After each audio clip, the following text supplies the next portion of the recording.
గూఢచారి 007, గూఢచారి 116, గూఢచారి 117, అట్లాగే James bond, ఇట్లాంటివన్నీ చూసాం సినిమాలు. కానీ అవన్నీ కూడా దేశం కోసం సమాజం కోసం పనిచేసేటటువంటి చూసాం.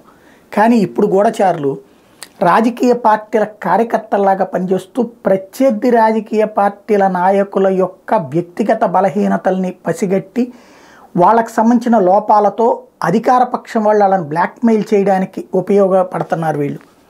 ఈ అభినవ గూఢచారి ప్రణీత్ రావు ప్రస్తుతం ఏకంగా అరెస్ట్ అయ్యి జైలుకి వెళ్ళారు.